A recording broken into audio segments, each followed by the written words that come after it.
You. Doctor Shiv Kumar Mittal. धन्यवाद महोदय। मैं आपका आभार व्यक्त करता हूं कि आज आपने मुझे हेल्थ सिक्योरिटी से नेशनल सिक्योरिटी सेस बिल पर बोलने का मौका दिया। महोदय, हमारी आम आदमी पार्टी कोई भी इशू हेल्थ का हो, एजुकेशन का हो या देश की सुरक्षा का हो, उसके हर तरीके से हर कदम का समर्थन करती है।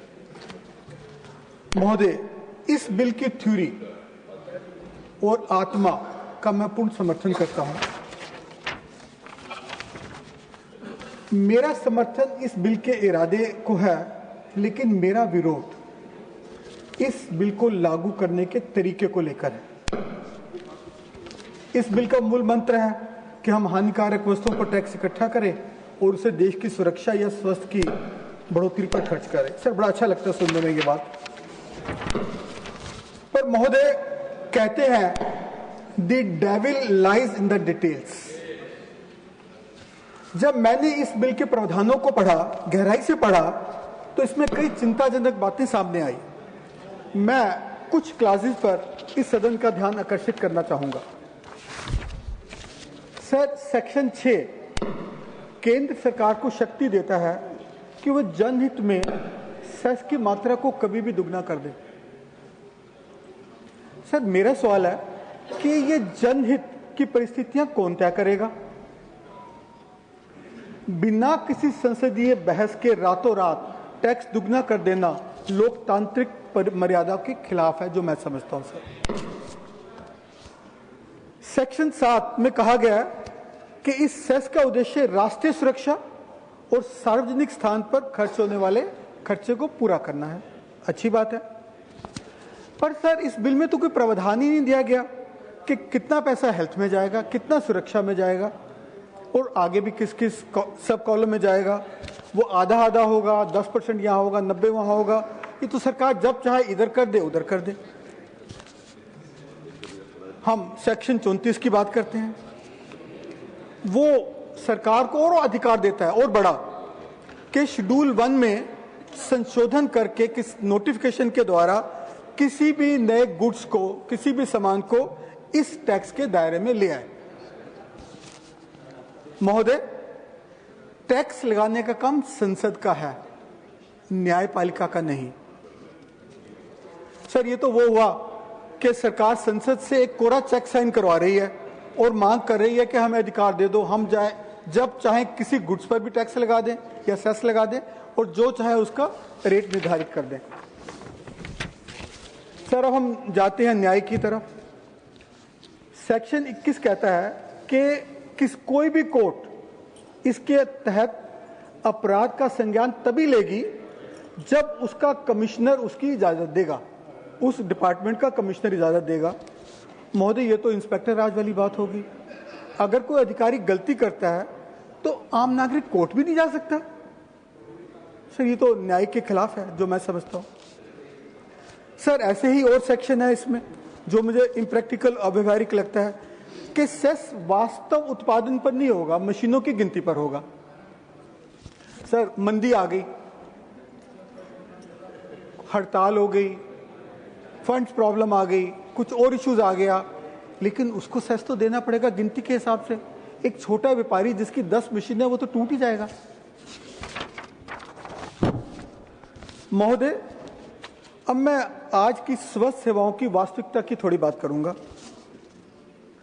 जो कि एक डरावना पहलू है। सर, हम स्वास्थ्य की बात करते हैं। सर, 80% डॉक्टर शहरों में हैं और ग्रामीण क्षेत्रों में 11,000 के पीछे एक है, 11,000 के पीछे एक। और यदि हम विशेषज्ञों की बात करें तो 83% विशेषज्ञों की ग्रामीण क्षेत्रों में कमी है। सर, कहते हैं हेल्थ इज वेल्थ, लेकिन सर हकीकत यह है कि health expenditure is removing the wealth.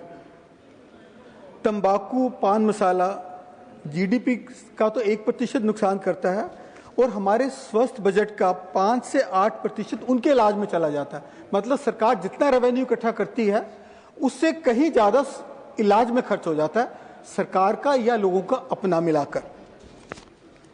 आम आदमी अपना इलाज कराने के लिए कर्जा लेता है, वो बीमारी से तो अलग मरता है, उसका पूरा परिवार उसके मरने के बाद उस कर्जे से डूब मरता है। सर, हम हेल्थ सिक्योरिटी का बिल ला रहे हैं, लेकिन सर हम दिल्ली में जैसे यहाँ पार्लियामेंट से बाहर निकलते हैं तो सर गैस चैम्बर में जी रहे हैं।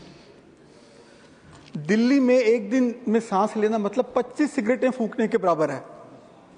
बिल में इसका कोई जिक्र नहीं है। प्रदूषण पर तो प्लान नहीं है, लेकिन टैक्स पर प्लान जरूर है। सर,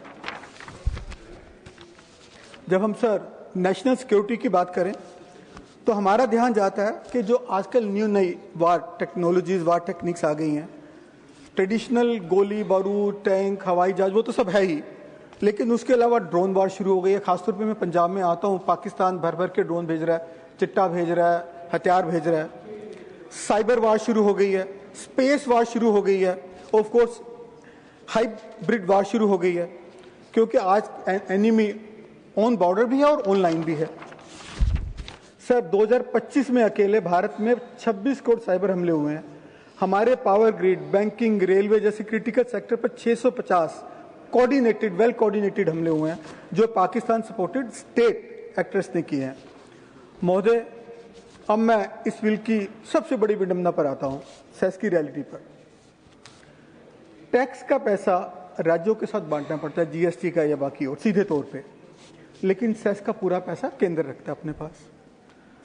15वें वित्त आयोग की रिपोर्ट है सर, जो बोलती है ग्रॉस टैक्स रेवेन्यू में सरचार्ज का हिस्सा, जो कि 2011-12 में 10.4% था, 1924 में बढ़कर सर 26% हो गया, 2.5 गुना बढ़ गया सेस का हिस्सा सेंटर के रेवेन्यू कलेक्शन पे। सर देखिए, जिससे राज्यों को कितना नुकसान हो रहा है।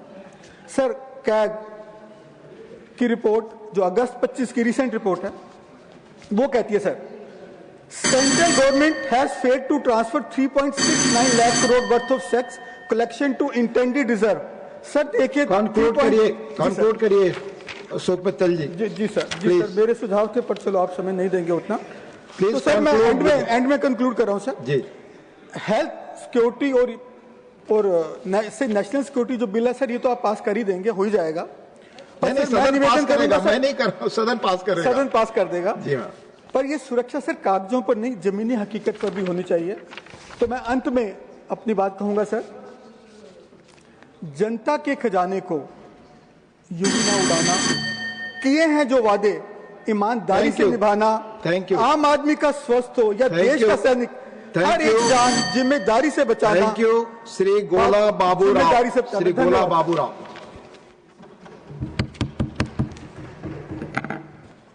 Vice Chairman sir, I thank you very much